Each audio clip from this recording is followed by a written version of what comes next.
Big dogs. What's cracking? What's going on, everybody? We have Friday here, and Fridays are for the big dogs. Dynasty reviews, basically me doing that live with you guys, hanging out with everybody, is going to be on Fridays while there's international games at the moment, right now, still being played. And we got a bunch of people here ready to rock. We got Aiden. Let's go. Adam, my guy. What's up, George? How we doing, man? He says, need some help with Jefferson on bye and McLaurin and Pearsall both likely out. I need 2 receivers. Okay. Let's get straight into business. I love this. Options are Shakir, Golden, Bourne, and Tyquan Thornton. I think at the moment I'm playing Shakir and Bourne, frankly. I was leaning Bourne over Golden, but only if Jennings also out. Bourne looked really good, man.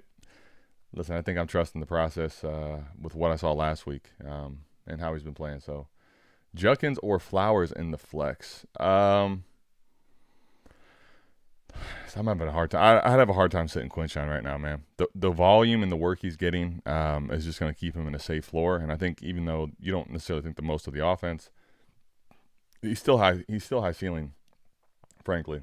Shakir and Golden. Yeah, I mean, it'd be between those 3 for me. I'm going Shakir and Bourne, frankly. But listen, I get it with Golden. I still have yet to kind of see him capture it and put it all together. So I get wanting to give him that chance, though. Would you drop Goff, Jones, or Purdy? One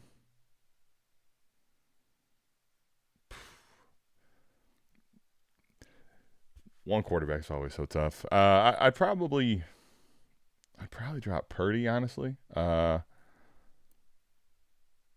would drop Purdy. It's tough to drop dimes at the moment. I mean, you just can't do it, I don't think. All right, Sutton, Jamar, Rome, or Ibuka. I have to sit one. There is not a world in this fucking universe where I'm sitting Ibuka. I just can't do it. That said, it's also almost impossible to sit Rome and Jamar. Sutton's been balling, man. This is a tough one. Gosh, I'm probably sitting Cortland Sutton if I'm being honest. It doesn't feel good to do that. So what is this? Is this a two wide receivers and you only can start one flex? That's tough, man. That's tough. Dude, that's really tough. I mean, the dude's at Sutton, right? The last 3 weeks, 118, 81, and 99. I think I'm probably sitting Sutton, though, man. I just don't think I could sit Ibuka. Like, there's no world where I could sit Rome or Ibuka or Jamar and feel like anywhere near decent about it. Not that I'm going to feel great about Sutton sitting him, but you got to sit one. Yo, brother, what's good, Michael? What up, Alan? Appreciate you guys all being here, man. How's everybody doing today, by the way, on this fine Friday? Full PPR, Thomas says, I need to decide between Ingram or Mayer for tight end. And Juwan Jennings, Mooney, and McLaurin at flex. Okay. Man. Ingram looked a lot better. It was a low bar, but he looked better this last week. I think I'd roll with Ingram. Although that's truly a tough call. This is why I subscribe to, tight ends don't matter, and I like to have as many or as little on my roster as possible so the decisions are easier because I can make the case for on a weekly basis, like, in this pocket especially, like 10 to 12 tight ends is being damn near the same on a weekly basis. Juwan Jennings, Mooney, and McLaurin. So you need one. Do you need one of those guys?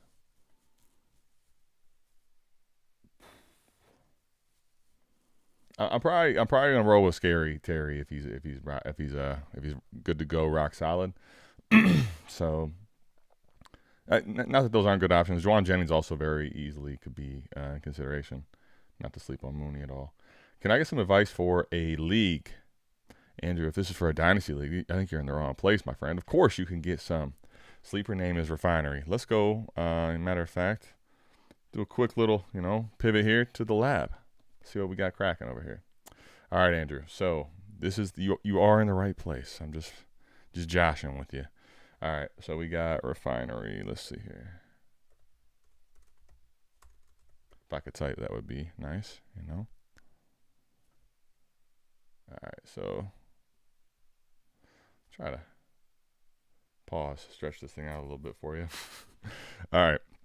So I said pause ahead of time. Those that didn't hear. All right. So which one is it now? Looking at Turtle Dynasty. Did I spell your name wrong? Maybe. Turtle Dynasty. I got Tomfoolery Dynasty and Benchwarmers Dynasty. But or is it Not in Sleeper or something like that? I'll look at both though, just to, there's only two. We'll start somewhere. All right, you said one quarterback, 3 flex. Is that what this is? No, this is super flex, so it shouldn't be this one. Tomfoolery. This is super flex too. He says I'm a co-owner. Well, it's interesting though because it should still come up in your leagues, but if you give me the username for that person too, that'd be fine. I guess while we're waiting on that, I'll go ahead and do a little refining process here. Speaking of the thumbnail, Cam Skattebo. Listen, I had a tough decision, honestly, because with Tracy coming back last week, I wasn't sure if I wanted to roll him out there or not. It was between I basically knew if I put him in, on a Thursday, go ahead and put it in the running back spot, that there was a chance that I might have to play. Basically, it's going to come down to between Dobbins now and Flacco at Superflex. It's a 4-point passing touchdown. I haven't made that decision yet, but wasn't sure if I wanted to play him, so I did, and it was versus Nicholas too. So we'll take that big start to the week. But your team here with, listen, two nice little day 3 rookie running backs in a big way here for you. Tet, Debo, excuse me, Sam Laporta, Jordan Mason, Addison, Purdy, Dylan Gabriel, Pat Mahomes. Got Aaron Jones, Harvey, Travis Hunter. Imagine that too, right? It's crazy how shit works. You draft Travis Hunter and RJ Harvey, right? Where you took them in rookie drafts, all for JCM and Cam Skattebo to be the ones making your lineup. Trey Tucker, Romeo Dobbs. It's a good team, honestly. It's obviously you get a nice little juice at the top here with these running backs. It's how would I put this? It's hard to explain. It's like if you want to go for it this year, it's probably not there, but it's got the right makings of on its way up. You got your first pick. Somebody has their first still. A couple of extra seconds, a couple of thirds laying around. I like it, man. With this team here, I see you got the different username here, and I will look at that here next. I don't know what your thoughts are here. For me, right now, I'm looking at your points for. I'm looking at the league. So I don't know at the moment. Oh, man, only one here? Let me just see. Somebody does have a couple. Someone does have 2. Okay. I mean, but when I'm looking at this, right,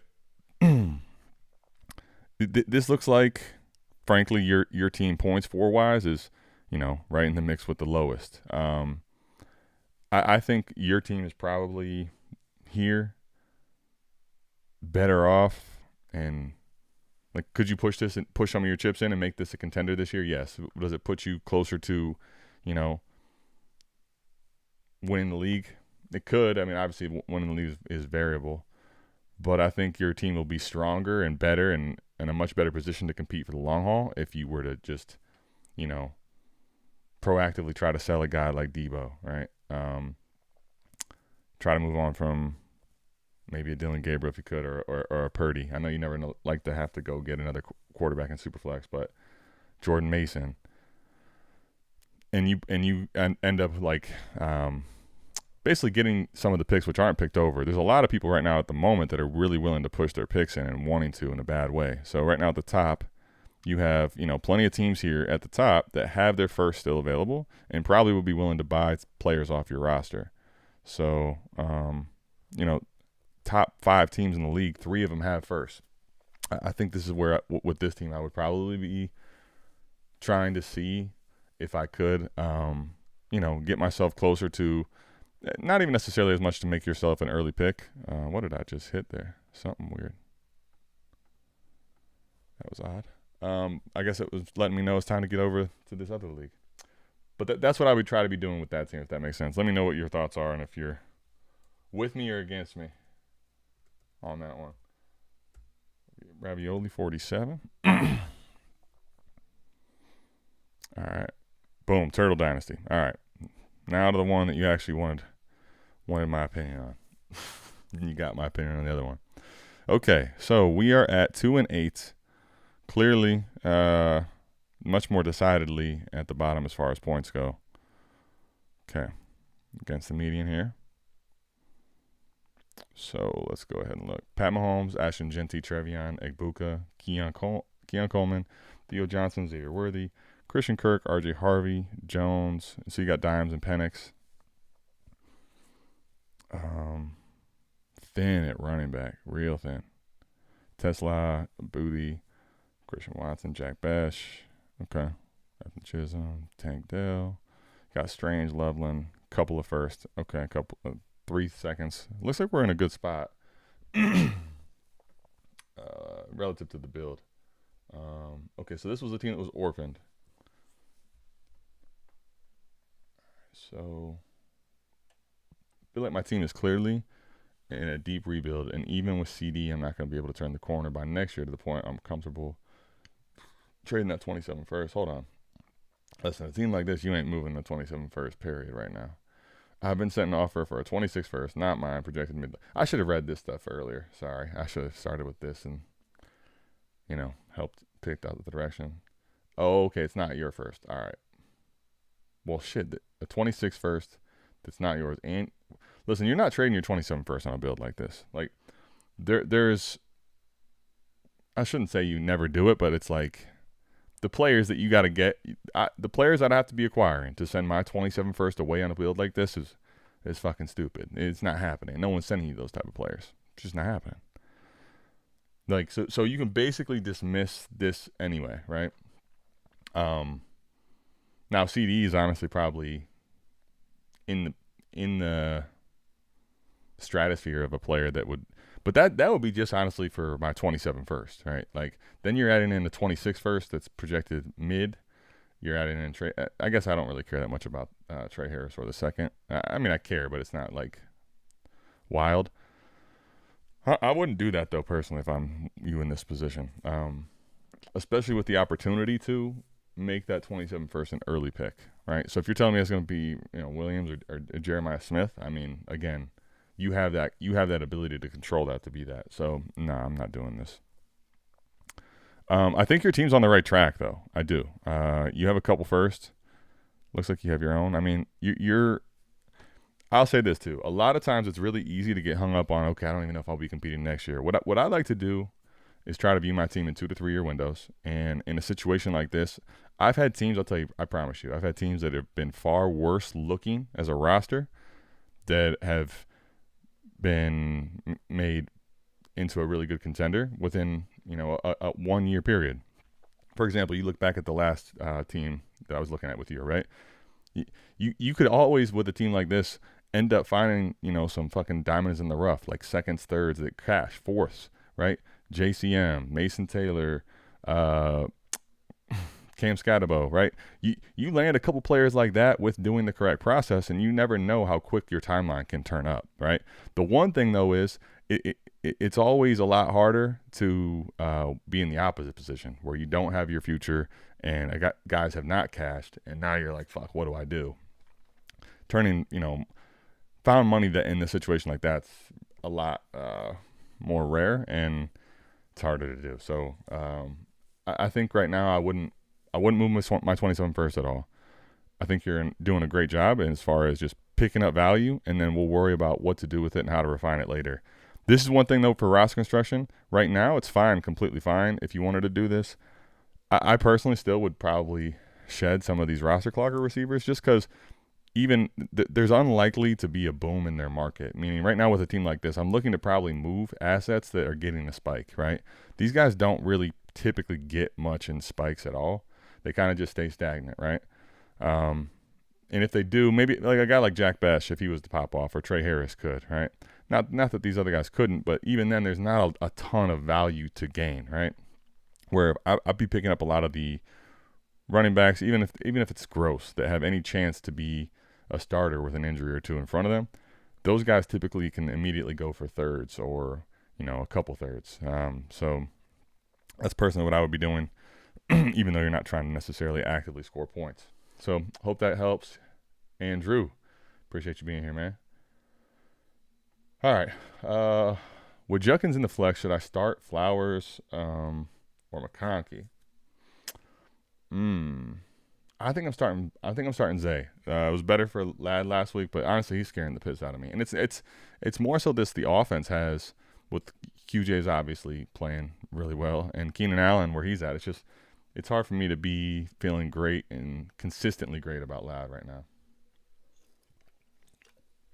All right, y'all. Drew, what's popping? I'm a QB needing contender with Tyler Warren. Okay, would it make sense to do Kyler and Tucker Kraft for Baker and Kyle Pitts? Um,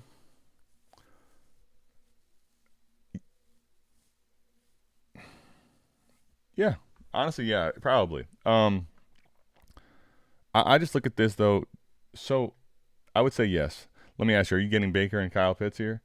The way I look at it is this: I would prefer to have my upgrade at the quarterback position, right? So like, if I'm going to be stronger at one and weaker at one at these positions in Dynasty, typically, it's going to be in a super flex league. It's going to be the quarterback position I want to be strong on. So I think yes. I guess the question is right now, like I think Baker's solidifying himself into a, the not the elite tier, but the semi-elite tier, the next group, the guys that don't really run a lot, but definitely have upper echelon point scoring in their range of outcomes. Like he's basically putting himself very much in that Dak Prescott, Jared Goff mix, but probably more dynasty value on his side. So I guess the question is though, is Kyler like realistically points wise and dynasty wise, is that how much of an upgrade is that over Kyler? Because if you look at the flip side, I'm still very much in on Kyle Pitts, but he just hasn't really given you the points that we're wanting. So is that really worth it to go from Kraft down to Pitts? And if you have Tyler Warren, though, I'll tell you the truth. I just thought about this. Should have been looking at the first part. I'll tell you the other thing. I probably would prefer at this point to just not get Kyle Pitts back. Give me something different. Give me Kyle Pitts' value in a different player. That's the way I think you do this, Drew, because frankly, I'm probably going to roll Tyler Warren ahead of Kyle Pitts in almost every matchup anyway. Yeah, there you go. I like it. I think that's the way if you can. Like you don't need to have necessarily a backup tight end that's as highly dynasty value wise as Kyle Pitts. Now don't get me wrong, I like him, but you also have a really young guy in Tyler Warren. It's not like you're even trying to backfill per se with a guy like Andrews or a guy like Travis Kelce, right? You got a young stud, so I would probably prefer to just pivot into something different than Kyle Pitts if the other manager's willing and able to. All right, Michael. Let me know if that makes sense, by the way, Drew. This is my current lineup. I'm against Puka and CMC, so I need some upside. Okay. Full PPR, 2 flex, May, Genti, Dobbins. Okay, so you got your quarterback, 2 running backs. You got Pickens and Rome, so 2 wide receivers. Tight end is McBride, and then you got the 2 flexes right now with JCM and Ibuka. I got BTJ in London. Would you start them over 1? Okay. I got Fields on the bench. Feels weird to bench any one of my wide receivers, Pickens, Ibuka, etc., because they're so hot. Same with Genti, Dobbins, JCM, but London and BT. So, this is a good question. This is a nice little flex, by the way, Michael. I like seeing. Listen, if you have a team with Drake London at this point in the season that you're legitimately considering sitting, it's a fucking flex. I don't care what anybody says. Not, although this is a flex consideration. I'm just looking here. I just wanted to see real quick.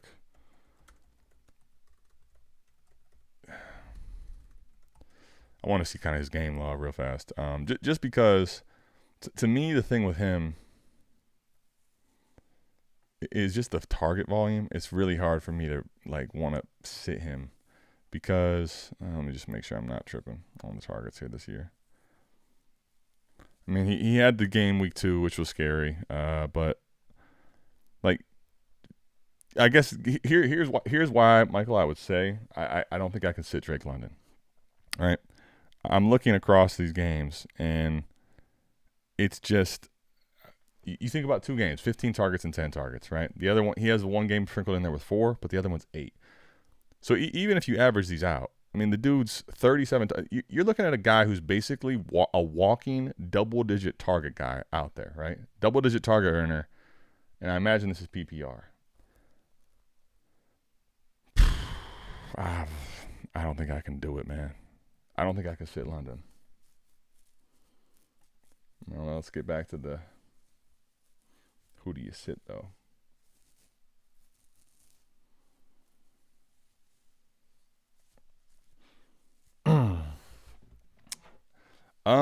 This is a tough one. I like JK quite a bit, honestly. But I'm wondering if he may. I think maybe Michael here. I'm picking between JCM and Dobbins personally. I think Dobbins has been safe, but has he been, like, he's running back 16, running back 28 in the last 2 weeks. He's basically anywhere from like 11 to 14 though, right? Like, I look at this, and if you're saying you need the upside, I think the upside probably doesn't reside in Dobbins as much as it does in Drake London. So I think that would probably be my pivot if you're looking to shoot more for the upside play. Because I think if you tell me right now one of these guys is going to score 30, I'm not saying JK couldn't, but it's going to be at the back of him scoring like 3 fucking touchdowns. I think London could definitely go out there, score 30, put up 110, 115, whatever it is, 2 touchdowns, and no one, not a fucking person will be shocked. So that's my personal opinion, especially if you're shooting for the upside play. Yo, what's up? What's going on, man? I see y'all in here. I'm getting through these. We'll get through them. How's everybody doing, by the way? Friday, man. Life is good. Life really is good, man.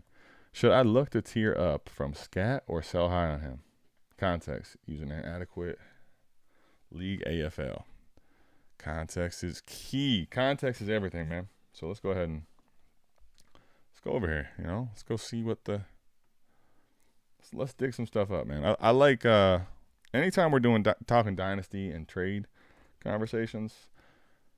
I mean, listen, you have a hard time getting me to not want to go dig deep into this. All right, AFL. All right, so I mean, listen, your team's good.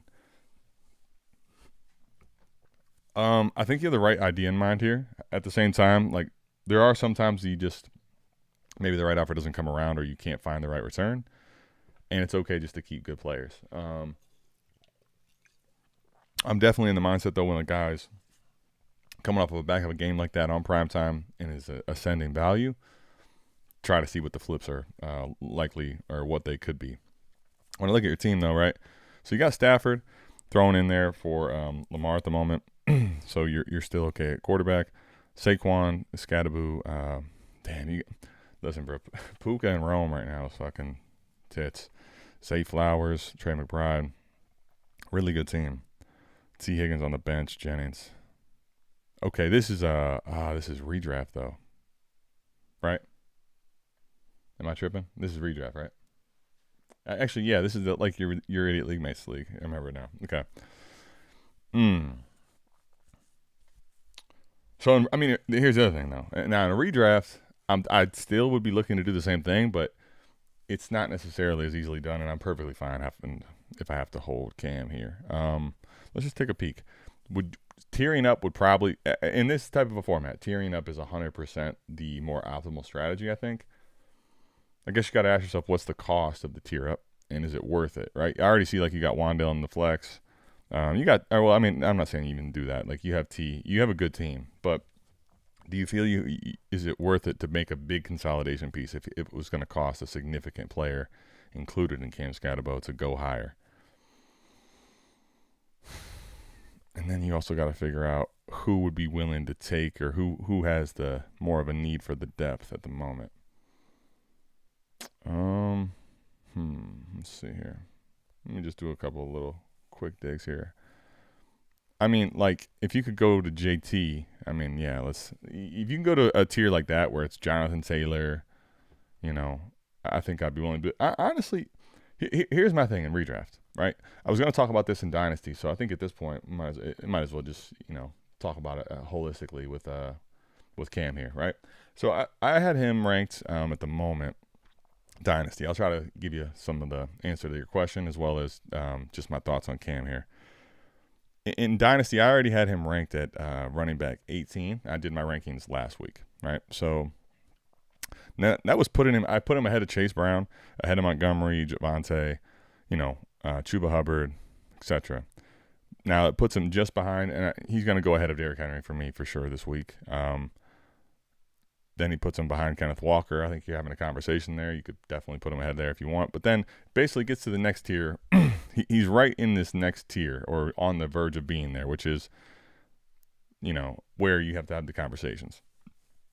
Josh Jacobs, Kyron Williams, Christian McCaffrey. Like these guys, that's where in redraft you could have the conversation about tearing up. But real quickly, the reason why I think last night was such a big deal, not only did he do it against Philadelphia, they win the game, 3 touchdowns, but the narrative around it, the reason I almost didn't put him in my lineup is because, okay, Tyrone Tracy's coming back. It's going to be more of a split backfield. The offense isn't going to be that good. They just lost Neighbors. It's Jackson Dart. Like this team versus Philly. Now, granted, Philly looks to be reeling. All right, so and it's a division game. Weird shit happens in division, but they did just lose to the Saints. So I mean, I hear you, but it's a week-to-week league. Cam just put to bed, and there was a lot of surfacing reports right up leading to game time that they kind of view Cam Skattebo as their guy and their guy for the future.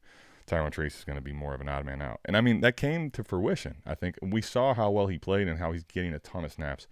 I'd imagine – I don't know if they have it yet. Let me try to look at snaps from – they normally don't have them until the next Monday. But I'd imagine his snap share, right, already from last week is putting him in a pretty rare ilk group. So, honestly, when I think about the fact that he might be getting some pass work, all that type of rushing volume, I don't know that it's really worth tearing up, frankly, in a format like that. I think you kind of you might be better off just rolling with the found money. Now, if you can go to the next tier of guys, like I said, a Jacobs, something like that, a Christian McCaffrey, I think you go ahead and do it. But in redraft especially, I think I'm probably just kind of counting my money and letting it be good. I think in most formats, like start 10 like that, you're going to be just fine keeping him on your roster and feeling good about starting him every week. Personally, that's where I'm at. Makes sense, and I agree. Okay, cool. Yeah, yours was about the grabbing a different player than Pitts. I think is the more optimal way to do it. I'm 3-2, went 0-2 to start, and then won 3 in a row. At a boy, Michael. I'd love to hear this. Just don't know who to bench for BTJ and London. Does that make sense though, Michael? Do you feel what I'm saying about shooting for upside and where Dobbins is kind of probably a little more of a safer play? Obviously, do your thing, your roster. That's just my opinion. All right. Of course, big dog, I got you. Yo. All right, I'm down to starting Kendre Miller or DeMarcado and running back 2 with Hampton out. Would you trade away Kraft for Kamara? Struggling to get a trade going in my league. Honestly, I don't think I would. I don't think I'd do this. Don't do – well, and listen, I'm a known tight end detractor. I just think about it this way, right? Like, Kamara could end up having a nice little situation change. I think he's talented enough still even to probably, end up being really meaningful for some teams down the stretch. We also don't know that he's going to go to that great situation. There's a lot of situations where he could go where maybe he ends up just kind of muddling the backfield, splitting work. And at the moment in his current situation, it's just, it's really gross.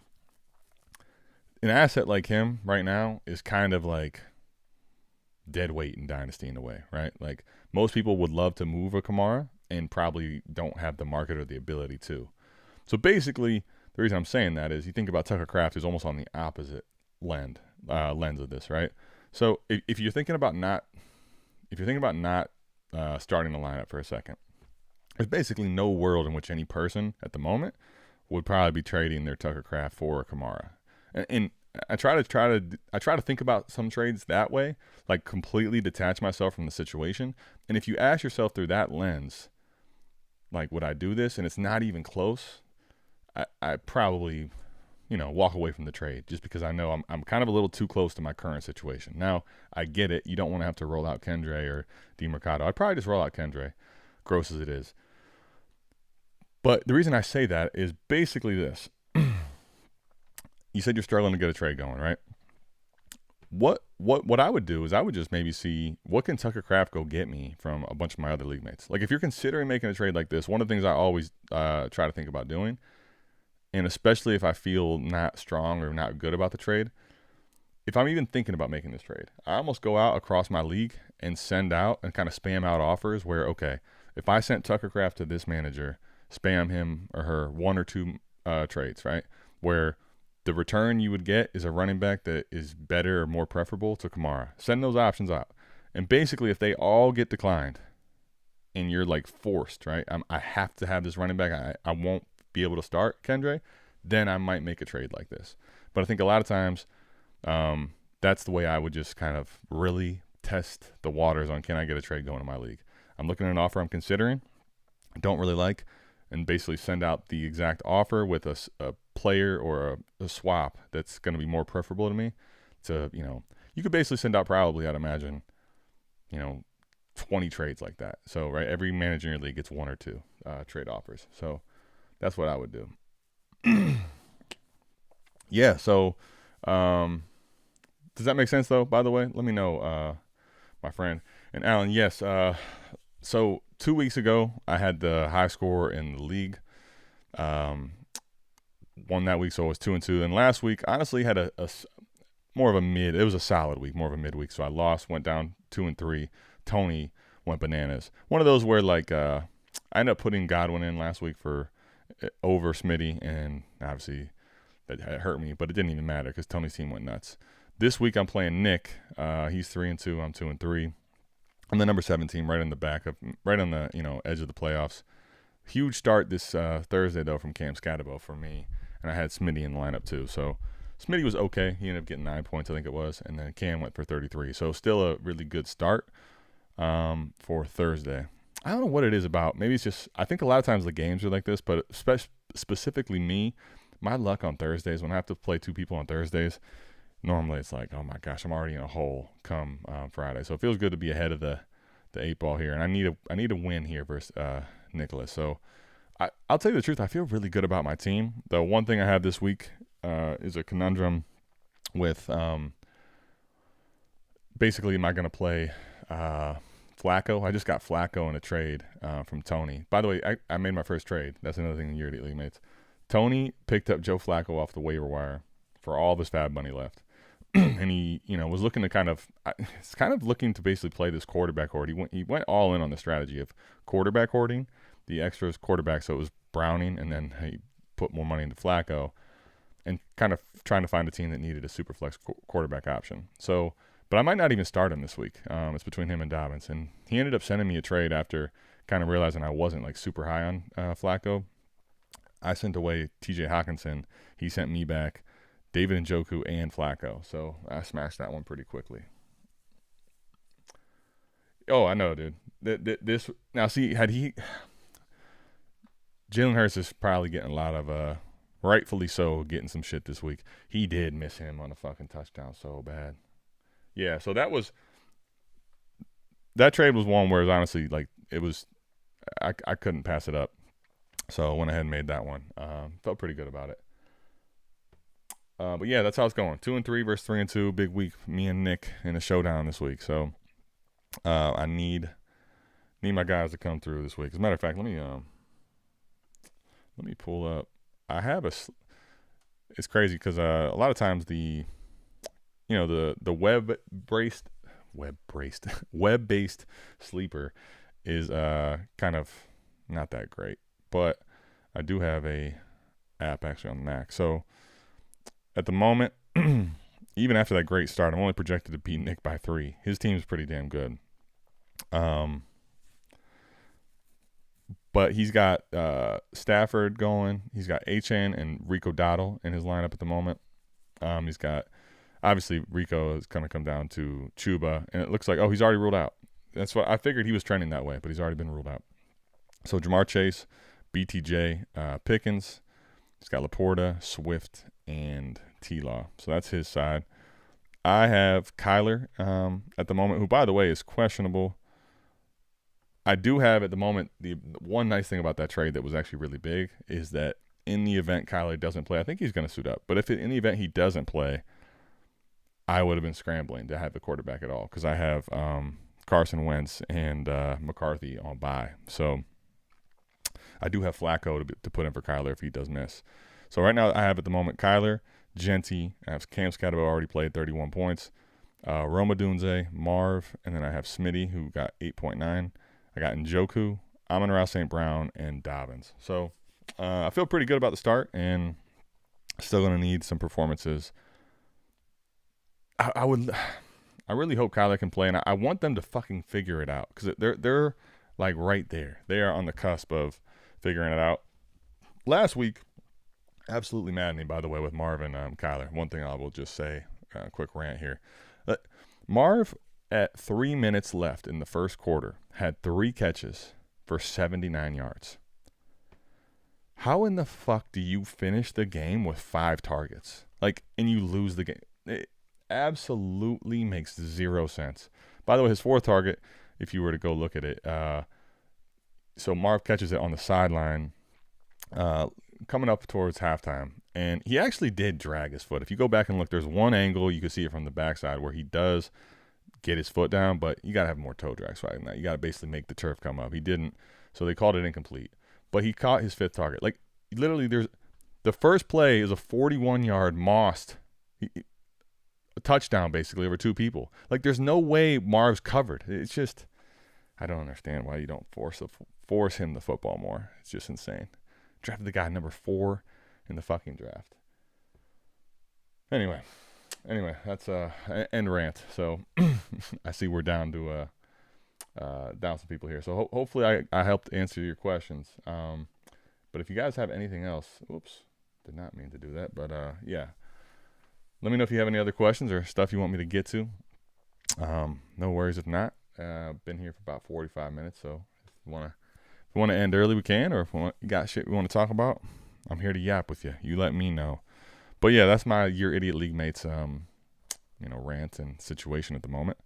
I feel good about my team though. I do. I feel pretty good about my team. I don't feel like it's the best team in the league, but I feel like we're honestly kind of scratching the surface of becoming better weekly. Cam Skattebo's role, I think, versus Tracy this week was huge. Not just the performance, but knowing that he's looking to be the clear one in the offense is big as opposed to a split backfield situation.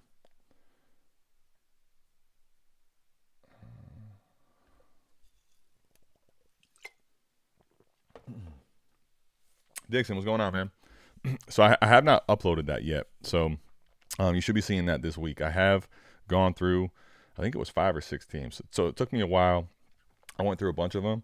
I still have one more to get through that I want to put on there. It'll probably be about a 30-minute to 45-minute video once I get it all edited up. So I will be doing that at some point this week. You'll be seeing that, Dixon. So basically, the primary thing I was talking about was, I was going over is like a mini roster review in a way, but one of the primary things I was trying to focus on and touch on is, with a lot of the injuries that we're seeing, just cleaning up roster construction, getting your team in the best position to, in my opinion, the way I like to play and the way that I found the most success, position my bench to be next in line to get potential starters, spot week fills, and potential sells, when you do or if you have access. Cool, looking forward to it. Just want to make sure. Oh, no, yeah, you haven't. It has taken me longer because I used to, Tony used to do a lot of my editing. Right now, I know we have a new editor, and at the moment, workload-wise, Nick's always putting up a ton of videos. So right now, that's why I'm basically doing at least a live every week, and I'm working on trying to get my editing and videos up a little bit more. But that is on the way this week. It should be. I'm almost done with it, honestly, but it should be done this week. Yeah, we don't hear enough about your team, so I felt it was right down. Yeah, I appreciate it, man. Somebody Well, listen, if you want to know, you're more than welcome to. And if you don't care about my teams, I get it completely. That's my one. I would say easily in redraft. I have a handful of redraft teams. I think I have maybe 3 or 4, but that's easily the one that I care the most about in redraft. I have a couple in Dynasty that I really care a lot about. Fade the Fetal is one. I haven't won that league ever, and I've made the semis. Like, it's one of those where when I started Fade the Fetal, it was one of my earlier startups, one of my first startups, and I basically made some pretty poor decisions, as well as got some really bad luck happen early, and I kept trying to push back in earlier than I should have. So had a lot more years of not as good of finishes as I should have. Most of my leagues, though, in Dynasty, this one I'm doing fine in. It's not necessarily as good as I was hoping. Let's see where I'm at here. Fade the Fetal. I'm at 3-2. And most of my Dynasty leagues, at the moment, I'm in really, really good shape. First place, second place, third place. Your Idiot League mates, again, I'm in 7th. So 2 and 3. With, I think, as far as the teams that are out over, that obviously is how that works. If of the teams that are not 500, I have the most points for. So feel pretty good about it, too. Yeah, not at all, man. I will show it to you happily, buddy. Let me grab this up on the lab. We'll go, we'll take a look at my squad. All right, so let me pull that up and hit this. Oh, username not found. I just realized I typed. You know what? That's crazy. I typed my own fucking sleeper name in wrong. There you go, buddy. 23 league count. Let's take a look at Fetal. All right, so Fade the Fetal right here. So 5 is the rank. One of the things I did before the season, I haven't really cashed in a chip of yet, is I got a trade offer in that I felt like I had to take. And I still think I made the right move, but I traded away Garrett Wilson, and I got back Jordan Love, Luther Burden, and Jaden Reed. Now, I really liked it because Luther Burden was kind of upside at the position, right? Down the road, I didn't need it. And Jaden Reed would fill in. He wouldn't be Garrett Wilson, right? But he has, boom, bust potential. So he gets hurt right away. And Luther Burden's not really roster consideration weekly at the moment. So it's kind of forced my team in my lineup to be thinner than I wanted it to be. But it gave me, right, I got Jordan Love. So now I kind of still have this situation where I have a quarterback horde going. And I haven't. Quarterback hordes it's a dicey game playing this, right? Because I know some people, especially on like South Harmon, where I do some content where really, really strong into quarterback hoarding, and it makes sense. But the problem is in the dance, so to speak, the song and dance is that you kind of have to play the market. It's about the market if you're going to trade away. So you don't want to force away a quarterback at nothing. But, with bye weeks coming up here, I'm probably going to need to start seeing if I can, try to find my right suitor, the right person to trade away a quarterback to. Because at the moment I have Jordan Love, I have Dak Prescott, I have Caleb, I have Daniel Jones, and I have J.J. McCarthy. Now, the McCarthy fucking thing has been disastrous, so obviously that one hurts. But my team at the moment has Jahmyr Gibbs, Tony Pollard, JSN, DK Metcalf, DJ Moore, Mark Andrews, Charbonnet, and Chris Godwin. So getting him back has helped because before that I was having to play some garbage in here. And I have my picks still. So I got Jaden Reed, Luther Burden. Malik Neighbors is the huge injury that caused that's what I was actually thinking. I'm like, why does the team not look as good as it? That was exactly why.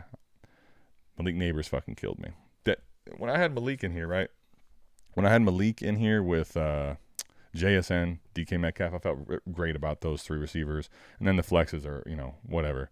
But losing him, I still have my picks. I don't have my second, but I have my first. So I think at the moment, like, it's kind of a situation where I'd like to probably move off of at least one of these quarterbacks, maybe even 2.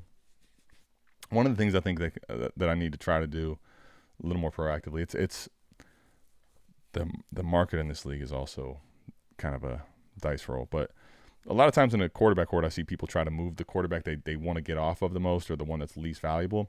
And I feel like a lot of times that can be an error because you're not going to sell like obviously I would love to sell Daniel Jones for like a first or a player like that, but I don't know that that's actually going to happen. You might be better off actually moving like a guy like Caleb, who has a ton of value and people feel really good about, and just rolling with Dak Prescott, Jordan Love, and Daniel Jones. So anyway, that's my fade the fetal situation. Malik Neighbors, my wide receiver one, down, killed me, and got a quarterback horde to clean up as well.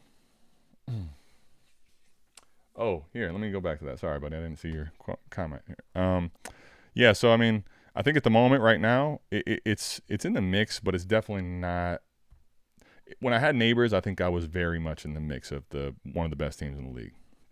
I think right now Nick's still probably the clear. Him and T-Rock, I think, I personally viewed it as him, T-Rock, and myself on paper had the three best teams. Oh no, Isaiah B. It was the clear big four with him as well, because he won the league. He's won the league the last couple years, I believe. I don't want to sleep on his team at all. I'm not sleeping on his team. But let me show you Nick's team. Right, Lamar's injury is going to be interesting for him, but he had Saquon still, James Cook, Zay Flowers, Debo, Pickens, Tucker Kraft, Travis Etienne.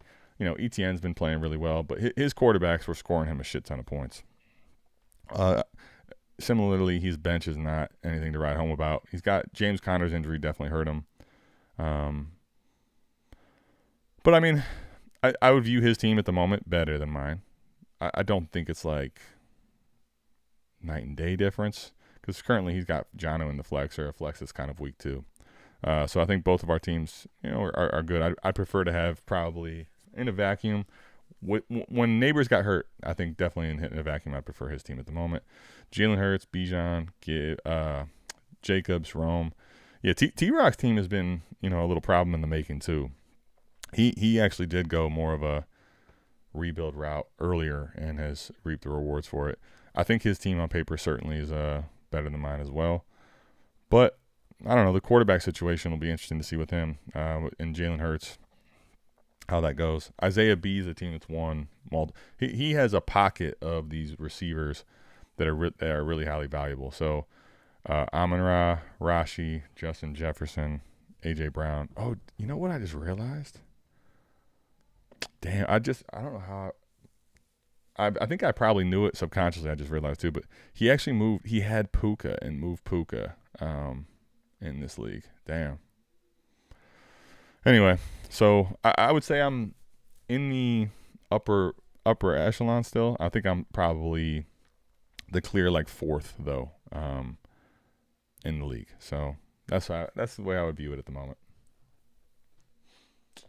Anyway, there's yeah, man, that's one of the teams that actually I had a decent amount of Neighbors across my dynasty leagues, but that was the one I think that hurt. His injury in particular hurt my team the most.